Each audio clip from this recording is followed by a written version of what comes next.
Hello, disciples. What a week this has been. And I have been praying about what I would say to you today. In this past week, a presidential and vice presidential winner has been declared, Joe Biden and Kamala Harris.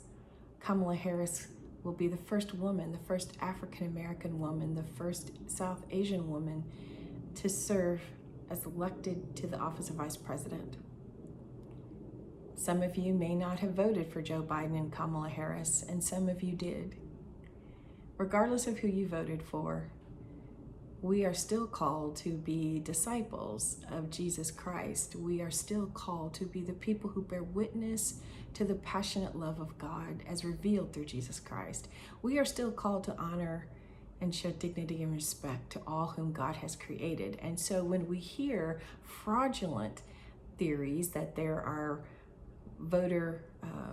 voter fraud or electoral count fraud, and it's been proven that there's no evidence for this, we simply must name the fact that these things simply are not true.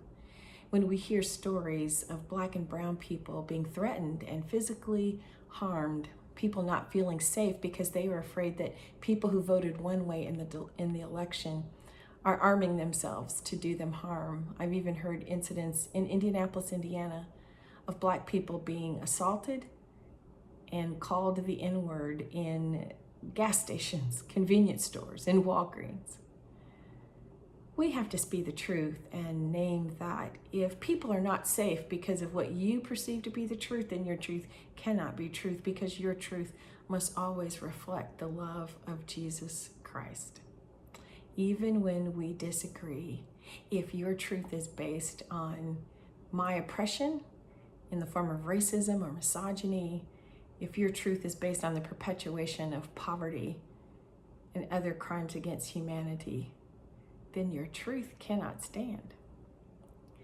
I want to read you a few lines from Walter Brueggemann's preface to his book, Truth Telling as a Subversive Form of Resistance.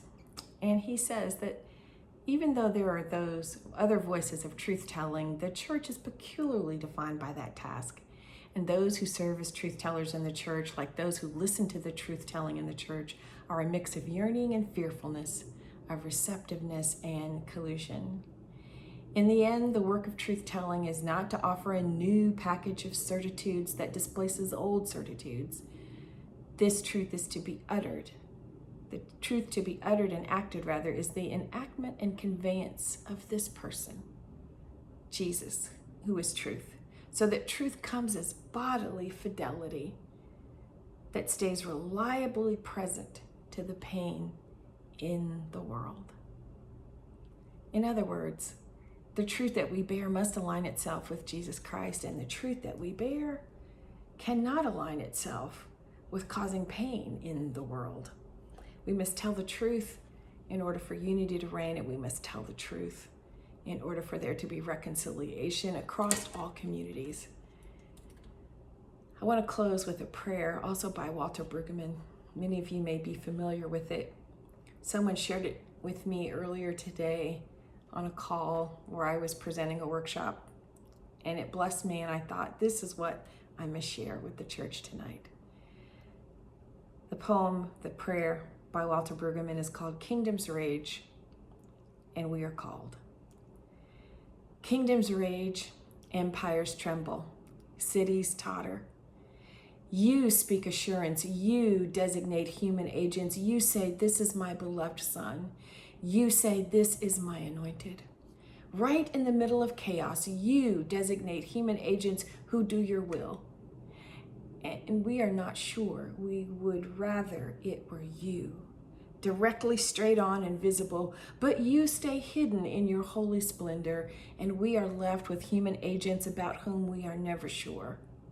So we name Jesus, Son of David, so human and frail, even if kicked upstairs, so vulnerable, even if transformed in song and creed. And then in a flash, it may dawn on us.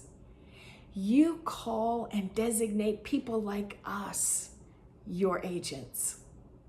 Kingdoms rage, and we are called.